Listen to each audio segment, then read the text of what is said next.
This story is based on true events. The names of characters and cities have been changed for confidentiality purposes. The Blackwood family farm sat on a lonely expanse of prairie in rural Oklahoma, miles from the nearest neighbor. The land stretched endlessly in all directions, flat and unremarkable, interrupted only by the occasional gnarled oak tree or weathered fence post. The house itself was a crumbling relic of a bygone era, 2 stories of peeling white paint, its roof sagging under the weight of decades. Nearby, a barn with faded red planks and rusted hinges leaned against the horizon, its cavernous interior dark even under the blazing sun. To anyone passing by, the farm looked abandoned, a place forgotten by time. But inside the house, life churned on, stubborn and simple. The Blackwood family had lived there for generations, eking out an existence through hard work and resilience.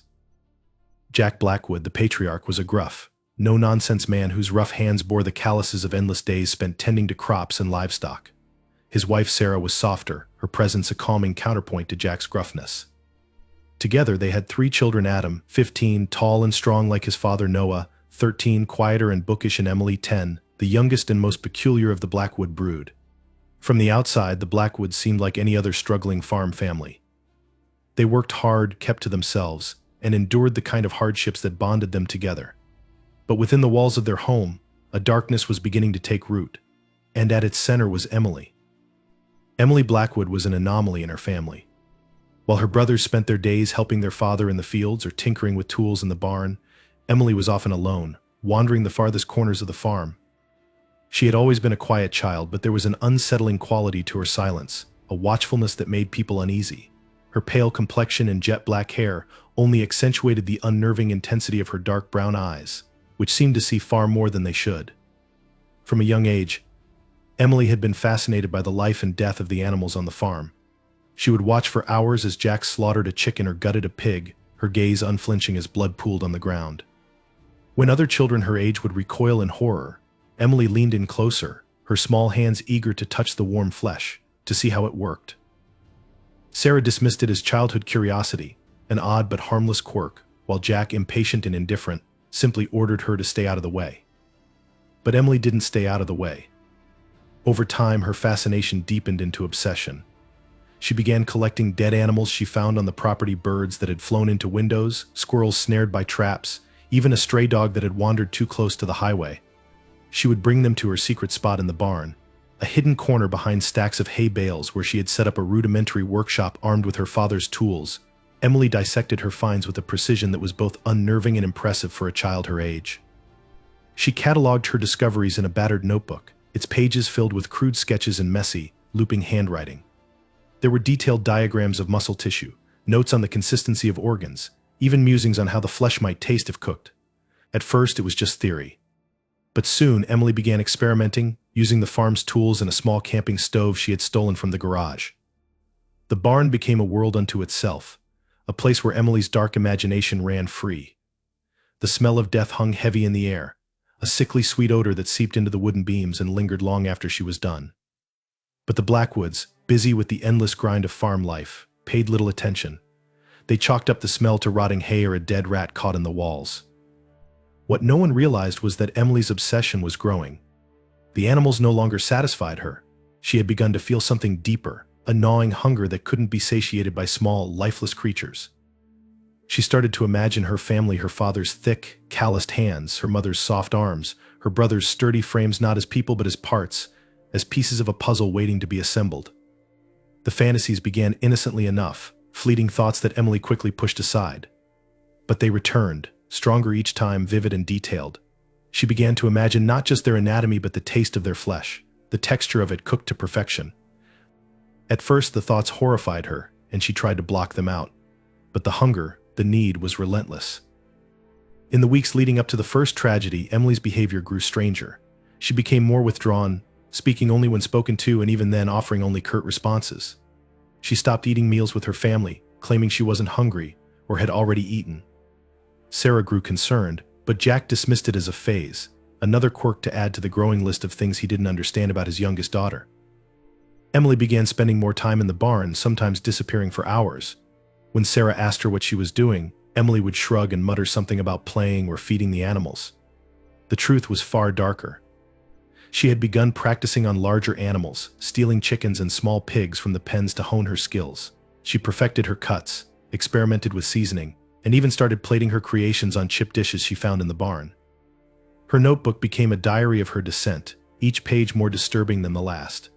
She wrote about her cravings, her frustration with the limitations of her experiments, and her growing hatred for her family. They were obstacles, she decided, blind to the greatness she was destined for. Her hunger demanded more, and she knew it was only a matter of time before she gave in.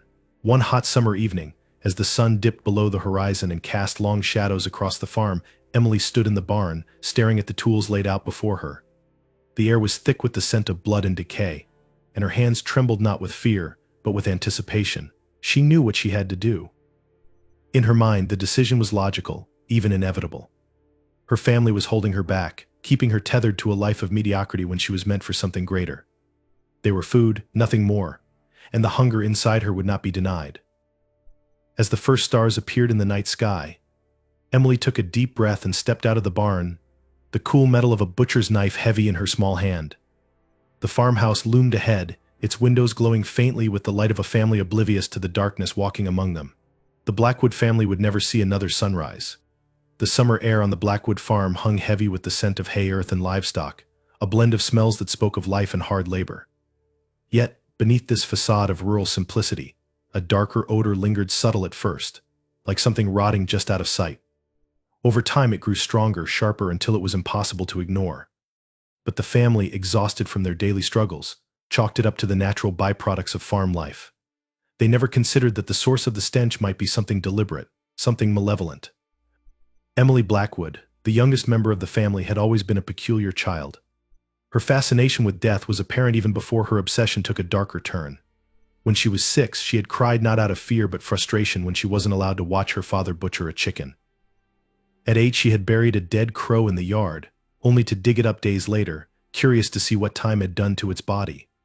Her family dismissed these behaviors as harmless oddities, quirks of an imaginative mind. But Emily's interest in death was not born of simple curiosity. It was a hunger and insatiable need to understand, to control, to possess. By the time she turned 10, that hunger had consumed her. Her first experiments were crude and unsophisticated. She began with insects, trapping them in jars and watching as they suffocated. She recorded her observations in a notebook, filling its pages with crude drawings and messy handwriting. It was innocent enough at first, little more than the morbid musings of a lonely child. But as time went on, her fascination deepened, and her experiments grew more elaborate. She moved on to small animals, catching frogs, mice, and birds around the farm. These creatures became her first subjects, unwilling participants in a growing collection of dissections. Emily was methodical, using her father's tools to peel back skin and muscle, exposing the intricate machinery of life beneath.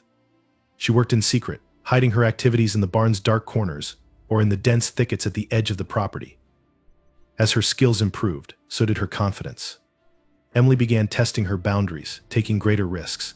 One evening, she slipped into the chicken coop and took a young hen, careful to choose one her father wouldn't notice was missing. She brought it to the barn, where she used a knife to end its life with a single practiced motion. The blood fascinated her, its warmth, its color, the way it pulsed before pooling on the dirt floor. That night, Emily cooked the chicken over a small fire she built behind the barn. It wasn't the act of eating it that satisfied her, it was the process. The control, the transformation of something living into something entirely hers. From that moment, Emily's experiments became more ambitious. She began taking pigs, goats, and even stray dogs, dragging their lifeless bodies to her hidden workspace in the barn. There, she refined her techniques, her small hands working with a precision that belied her age. She learned how to make clean cuts, how to extract organs without damaging them, how to render flesh into a meal. But it wasn't enough. No matter how many animals she dissected, no matter how many experiments she conducted, the hunger inside her only grew stronger. She began to imagine what it would be like to work on something larger, more complex. The thought terrified her at first, but the more she entertained it, the more it consumed her. Her family remained blissfully unaware of her activities. Jack, preoccupied with the endless demands of the farm, paid little attention to Emily, leaving her to her own devices. Sarah, overwhelmed by her duties as a homemaker, assumed her daughter was simply playing in the barn or exploring the fields. And Emily's brothers, Adam and Noah, were too wrapped up in their own lives to notice the changes in their sister. but the signs were there for anyone willing to see them. Emily's clothes were often stained with dirt and blood, her explanations vague and evasive. Her hands, once soft and smooth, were now calloused and nicked from hours of work with knives and saws. And her eyes, those dark, unblinking eyes, had taken on a predatory intensity, as if she were always searching for her next subject. The barn itself became a place of quiet horror. The animals seemed to sense the darkness within its walls, their nervous behavior a stark contrast to the calm that once characterized the farm. Chickens clucked anxiously as Emily passed, their wings fluttering as they tried to escape her reach.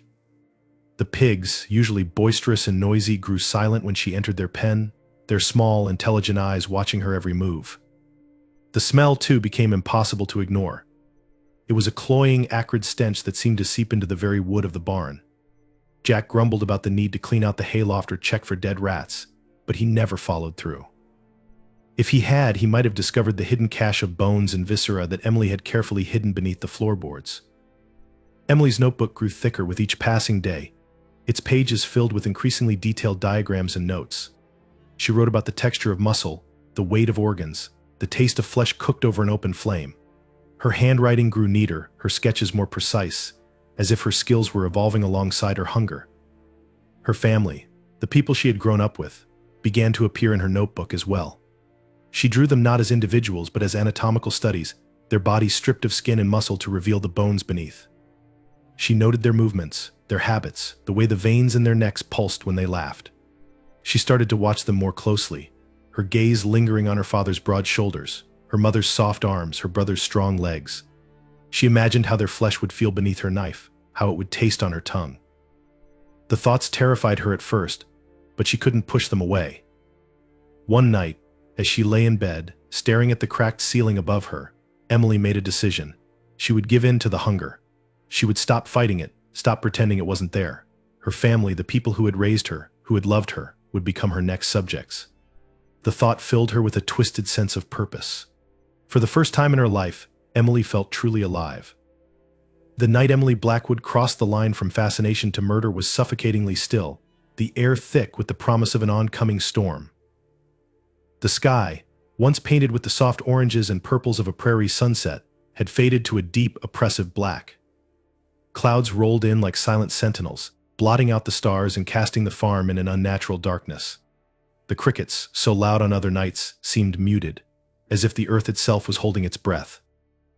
Inside the farmhouse, the Blackwoods sat at the dinner table, unaware that this meal would be their last together as a whole family. Emily, as always, picked at her food, her dark eyes flitting between her parents and brothers. The hunger was stronger than ever, gnawing at her insides like a living thing, insistent and cruel. It had been weeks since she first entertained the thought of taking one of them, of turning her dark fantasies into reality.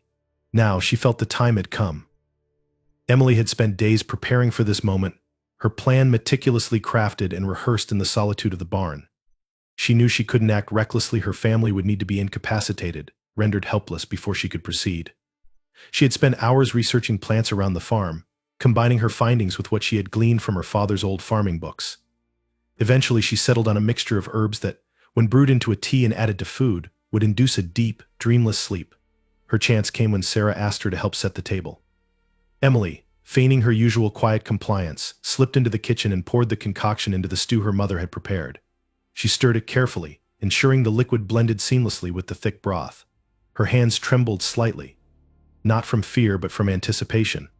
When the stew was served, Emily watched intently as her family ate, her heart pounding with a mixture of exhilaration and dread.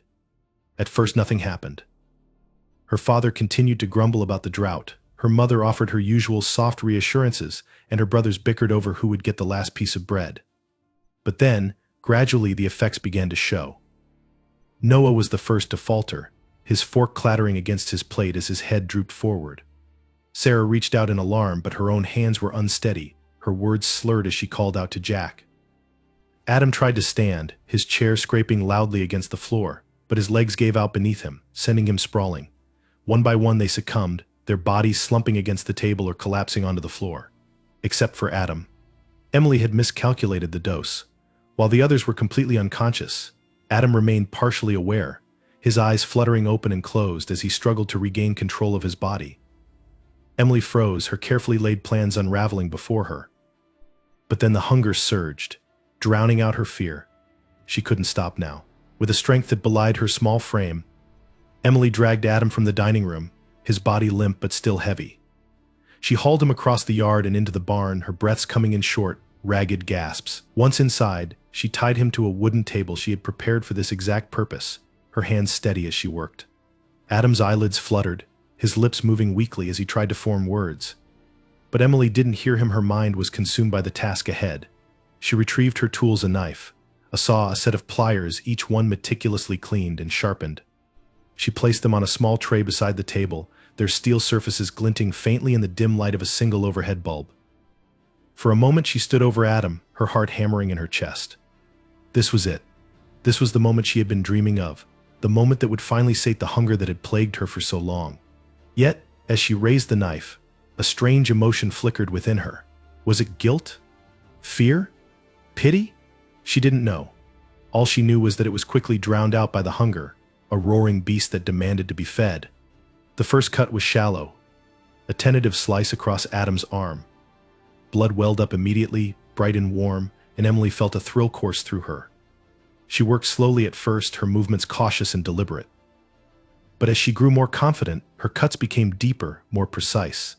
She explored the layers of muscle and fat, marveling at the intricate network of veins that pulsed faintly beneath the surface. Adam groaned weakly, his body twitching as he hovered on the edge of consciousness. Emily ignored him, her focus entirely on the task at hand. She removed small sections of flesh, placing them carefully in a bowl she had brought from the house. The smell of blood was overpowering, metallic and sharp, but to Emily it was intoxicating. When she was finished, she stepped back and surveyed her work. Adam's body was pale and still, his chest barely rising and falling with each shallow breath. Emily felt no remorse, only a sense of accomplishment. She had done it. She had taken the first step, crossed the first threshold. Carrying the bowl back to the house, Emily moved quickly and quietly, her heart still racing. In the kitchen, she set about preparing the flesh, treating it like any other ingredient. She seasoned it with salt and pepper, added a handful of herbs, and cooked it in a small cast-iron skillet. The smell that filled the kitchen was unlike anything she had ever experienced, rich, savory, almost sweet. When the meat was finished, Emily sat at the table and took her first bite. The taste was overwhelming, a burst of flavor that seemed to awaken something deep within her. She closed her eyes, savoring the sensation, her body trembling with a mixture of relief and euphoria. For the first time in months, the hunger was silent, satisfied at last. But the silence was short-lived. By the time the sun rose, the hunger had returned, stronger than ever. Emily knew that Adam was only the beginning. She glanced toward the barn, where her brother's lifeless body still lay, and then toward the bedrooms where the rest of her family slept, blissfully unaware of the nightmare that was about to unfold. The hunger was insatiable, and Emily Blackwood, no longer a curious child but something far darker, was ready to feed it. The morning after Emily Blackwood's first kill, the farm was eerily quiet. A heavy, unnatural stillness hung in the air, as though the earth itself recoiled from what had transpired. The dining room, where the family had last gathered together, bore faint remnants of the night's horror, chairs slightly out of place, a forgotten smear of stew on the tablecloth. But no one noticed. The world outside the farmhouse continued as though nothing had changed. Emily rose early, her small frame moving with practiced calm through the house. Her parents and Noah remained in a drugged stupor, their bodies sluggish from the sedative she had administered. To them, it was as though the previous night had been a dream. Adam's absence went unquestioned, his empty chair at breakfast met with quiet assumptions that he was working early in the barn or roaming the fields. But Emily knew the truth. She had been up all night, her mind racing with adrenaline and the exhilaration of what she had done. The hunger had finally been sated, albeit briefly. Yet even as she stared at the pale sunrise, she could feel it returning, a gnawing ache that demanded more. The realization came quickly, as sharp and sudden as the blade she'd used. Her family had to go. She had tasted the power of her actions, the intoxicating control, and she couldn't stop now. They weren't her family anymore, not in her mind. They were prey. Noah was the next to fall. He had always been the most observant of the family, a quiet boy whose bookish nature made him attuned to small changes. In the days after Adam's disappearance, he began to sense that something was wrong. The way Emily moved through the house, her dark eyes lingering too long on their parents. The faint, metallic smell that clung to her clothes. The fact that Adam had vanished without a word. Emily noticed his suspicion. She saw the way he watched her, his brow furrowed as if trying to solve a puzzle he couldn't quite put together. She knew he was dangerous, that if he pieced together even a fraction of the truth, her carefully constructed plan would collapse. So she acted swiftly. One evening, while Jack and Sarah were out in the fields, Emily approached Noah with an offer to help feed the chickens. He was hesitant at first but agreed, his curiosity outweighing his unease. Together they walked to the barn, the setting sun casting long shadows across the yard. Inside, the barn was quiet, the animals subdued in the oppressive heat of the summer evening. Emily led Noah to the back corner, where she had prepared everything in advance: a rope, a knife, a bucket. Her heart raced as she waited for the right moment. When it came, it was over quickly. Emily had learned from her mistakes with Adam, adjusting her technique for maximum efficiency. She struck with the precision of a predator, her small hands swift and sure. Noah's eyes widened in shock, his body convulsing as he fought against the ropes she had prepared. The barn became a chamber of horrors once again. Emily worked methodically, her movements devoid of hesitation. This time, she didn't just take what she needed for her hunger. She experimented, pushing the boundaries of her twisted fascination. She documented every step in her notebook, filling pages with diagrams and notes on the differences between her brothers' anatomies. When it was done, she cleaned the barn with an almost ritualistic care. She burned what she couldn't use, the acrid smoke rising into the darkening sky. Sarah Blackwood was the heart of the family, her gentle presence a balm against the harshness of farm life. But her kindness made her vulnerable. As days turned into weeks and her son's disappearances went unexplained, Sarah began to break. The long hours in the fields became harder, her once hopeful face lined with worry and exhaustion.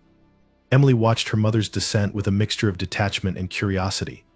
She didn't see Sarah as her mother anymore. She saw her as an opportunity, a new challenge to test her growing skills. It happened on a humid afternoon, the air thick with the threat of rain.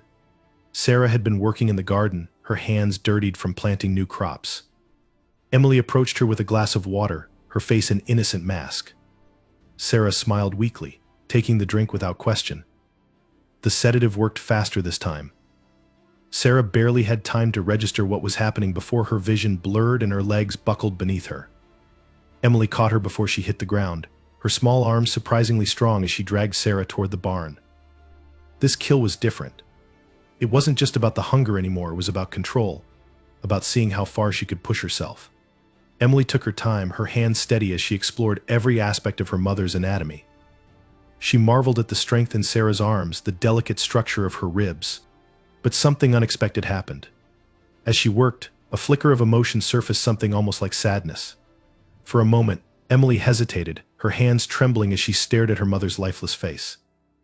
But the hunger quickly silenced the emotion, burying it beneath a wave of cold detachment. Jack Blackwood was a man of routine, his days governed by the rhythms of the farm. He noticed his family's absences, but his stubborn nature led him to dismiss the growing unease in his gut. He told himself they would return. They always did. By the time he realized the truth, it was too late. Jack's downfall was his trust in Emily. She had always been his quiet daughter, the one who never caused trouble, never demanded attention. When she approached him one evening with a plate of food, he accepted it without question, his mind preoccupied with the day's work. The sedative hit him hard. Unlike the others, Jack fought against it, his body staggering as he tried to remain upright. But Emily had planned for this. She waited until he collapsed, then moved quickly, dragging him to the barn with the same practiced efficiency she had used on the others. This time, Emily's work was clinical, detached. Jack's size and strength presented a challenge, but she met it with the same cold determination. She had learned so much from her previous kills, and now she applied that knowledge with precision. As the storm that had been threatening all day finally broke, lightning illuminating the barn in brief, blinding flashes, Emily completed her task. The thunder drowned out the sounds of her work, the rain washing away the blood that had seeped into the dirt outside. When the storm passed, the Blackwood farm was eerily quiet. The house, once filled with the laughter and arguments of a bustling family, now stood empty, its windows dark and lifeless. Emily sat alone in the kitchen, the only survivor of her own orchestrated nightmare. She stared at the plate before her, its contents carefully prepared and meticulously arranged. The hunger had been satisfied once again, but she knew it wouldn't last. The Blackwoods were gone, consumed by their youngest member, who now sat in their place, a dark shadow of the family they had once been. The farm, once a place of life and growth, had become a tomb, its fields and barns soaked in the blood of its inhabitants.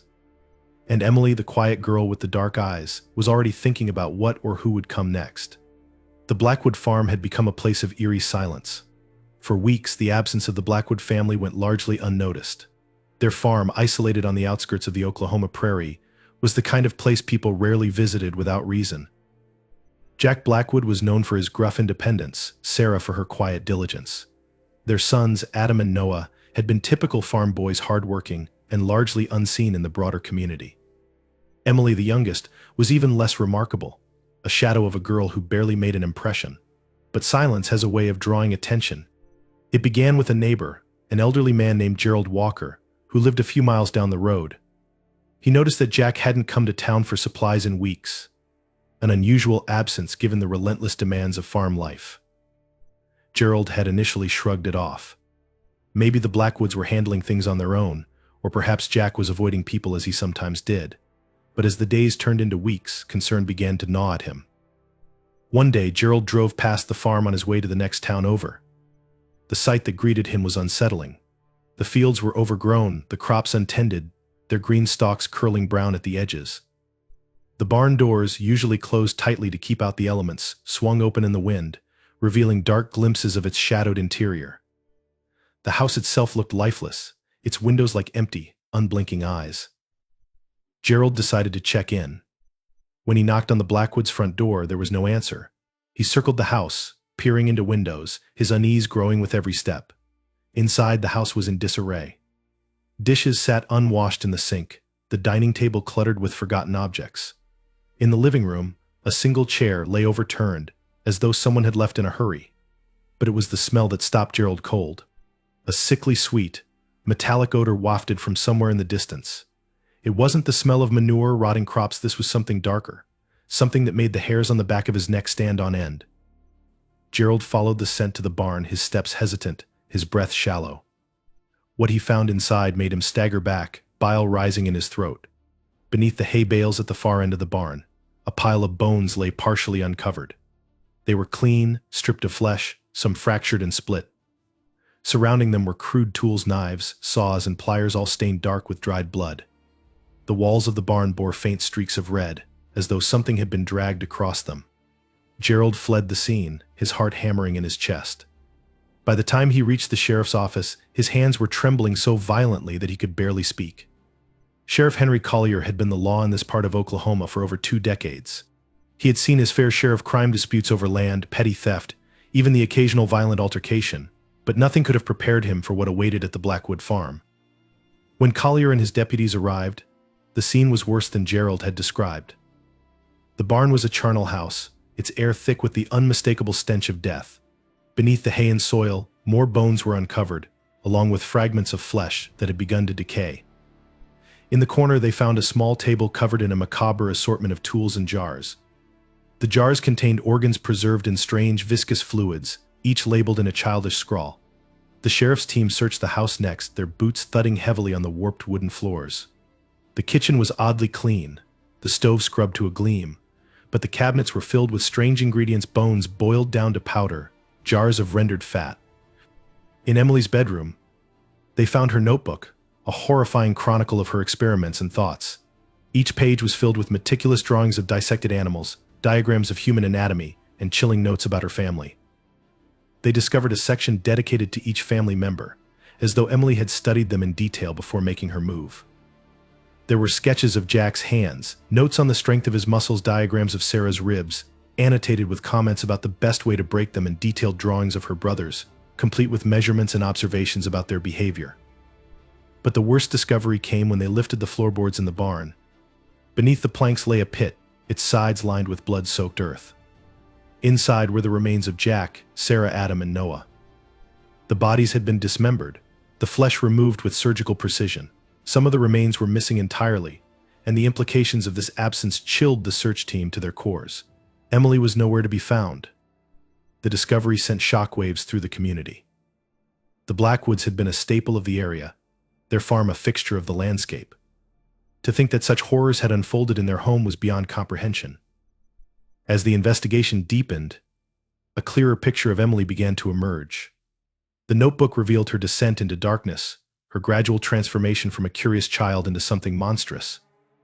There were detailed accounts of her first experiments, her growing hunger, and her justifications for what she had done. She wrote about her family as though they were not people but objects, tools to be used and discarded. The media descended on the farm like vultures, their cameras capturing every grisly detail. Headlines blared about the Oklahoma butcher girl and speculation ran rampant. How could a child commit such atrocities? Had she acted alone, or had someone influenced her? The search for Emily stretched across the state, with authorities scouring every town and rural outpost for signs of the missing girl. But Emily was a ghost, vanishing into the vast Oklahoma landscape without a trace. The farm, now abandoned, became a site of morbid fascination. Curious onlookers and amateur ghost hunters crept onto the property at night, hoping to catch a glimpse of the place where such horrors had occurred. Many claimed to feel a presence there, an oppressive weight that seemed to cling to the air. For the people of the town, life would never return to normal. The Blackwood story became a cautionary tale, whispered about in hushed tones. Parents warned their children about the dangers of straying too far from home, their voices trembling as they spoke. Sheriff Collier, haunted by what he had seen, retired from law enforcement within a year. He spent his days trying to forget the images that were burned into his memory, the bones, the tools, the notebook filled with a child's handwriting. And somewhere out there, Emily Blackwood remained. A girl who had walked the line between human and monster, who had chosen to feed a hunger that could never be satisfied. A ghost on the wind, her dark eyes watching, waiting for the next opportunity to strike. The Blackwood farm was abandoned, but its specter lingered. Long after the sheriff's men had cordoned off the property, the land remained poisoned by the horrors it had concealed. The barn, its walls stained with death, stood as a ghastly monument, its weathered planks whispering secrets to the wind. The house, empty and decaying, was left to the elements. No one in the town dared go near it, not even the scavengers who roamed the outskirts of the prairie in search of scrap. For the small community surrounding the Blackwood farm, life fractured irreparably. The murders of Jack, Sarah, Adam, and Noah Blackwood were horrifying enough, but the revelation that the killer was their youngest daughter, Emily, a mere 10-year-old child, shattered the town's sense of safety. She hadn't just killed them, she had butchered them, consumed them, and documented it all in grotesque detail. The notebook found in Emily's bedroom became an object of grim fascination, its contents leaked to the public in fragments. Reporters described pages filled with macabre illustrations and chilling commentary in a child's scrawling handwriting. Notes about her family's anatomy, calculations of their physical strength, and even meal plans detailing how their flesh might taste when prepared with various herbs. The media dubbed her the Butcher Girl. But the people who had known her struggled to reconcile the monster in those pages with the quiet, pale child they remembered. Parents in the town became obsessed with the question of how such darkness could grow within a child. Some blamed the isolation of the farm, claiming it had twisted Emily's mind. Others pointed fingers at Jack and Sarah, accusing them of neglect or abuse that had gone unnoticed. Conspiracy theories took root, each more outlandish than the last. Had Emily been possessed by a demon? Influenced by some obscure cult? Born evil? A changeling left in the crib in place of a real child? For those who had known the Blackwoods personally, the aftermath was unbearable. Gerald Walker, the neighbor who had first discovered the remains in the barn, refused to speak to anyone about what he had seen. He became a recluse, retreating into his home and locking his doors every night at sundown. The sight of the bones, the blood-soaked tools, and Emily's cold, clinical notes haunted his dreams, leaving him sleepless and hollow-eyed. Sheriff Henry Collier, too, found himself unable to escape the shadow of the case. In his decades of law enforcement, he had seen deaths by accident, rage, and despair, but never anything like this. The memory of Emily's notebook, its pages meticulously cataloging her descent into depravity, was a weight he carried everywhere. He retired within the year, unable to face the unspoken questions in the eyes of his colleagues and neighbors. The rest of the town fared no better. Parents became paranoid, scrutinizing every quirk or odd behavior in their children. Teachers at the local school reported an uptick in parent-teacher conferences, each one dominated by nervous questions about their child's development. "Is this normal?" they would ask, pointing to harmless doodles or idle daydreaming, as though they might hold the seeds of Emily's darkness. Children whispered about Emily with a mix of fear and morbid fascination. On the playground, she became a figure of legend, the monster under the bed given flesh. They told each other stories about her, embellishing the already horrific details of her crimes. In their retellings, she wasn't just a murderer, she was a creature of the night, her pale face appearing in bedroom windows, her dark eyes gleaming with hunger. The Blackwood farm itself became a site of forbidden intrigue. Teenagers dared one another to sneak onto the property after dark, their flashlights flickering as they crept through the overgrown fields. Some claimed to hear strange sounds, soft, rustling noises like footsteps, or faint whispers carried on the wind.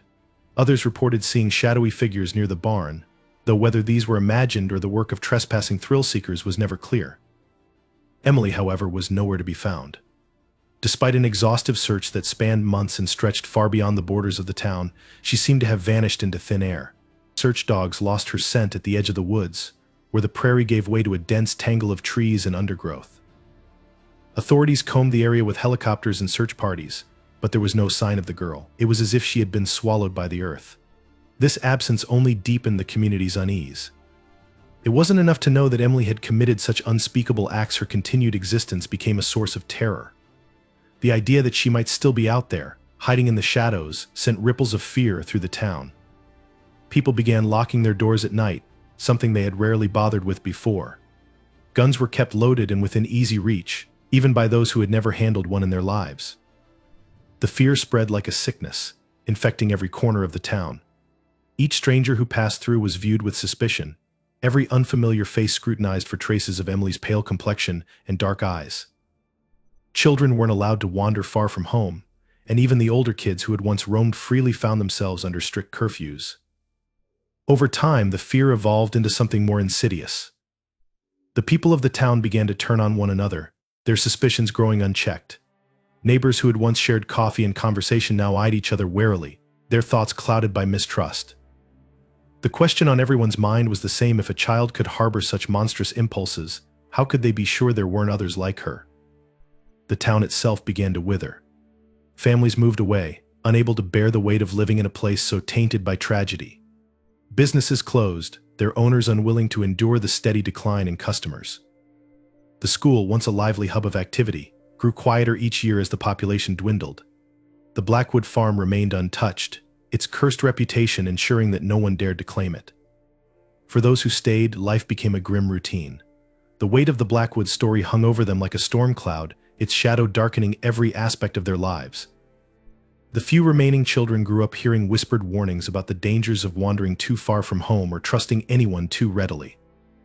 And yet, despite the fear and the grief, there was an unspoken truth that no one dared voice: Emily was still out there. Somewhere beyond the prairie, the girl who had torn her family apart and consumed their flesh still lived. Whether she was hiding in another small town, blending into the background as she had on the farm, or roaming the wilderness like a feral creature, no one could say. But every so often a sighting would be reported. A girl, pale and thin, her dark eyes watching from the edge of a forest or the back of a gas station. These sightings were fleeting, unconfirmed, but they were enough to reignite the old fears. Was Emily waiting? Watching? Searching for her next prey? The answers remained elusive, and the people of the town could only speculate, their lives forever marked by the horrors that had unfolded in their midst. The Blackwood name became synonymous with dread, a cautionary tale about the darkness that could grow unseen, even in the most unassuming places. And somewhere, Emily Blackwood walked alone, her hunger unquenched, her story far from over.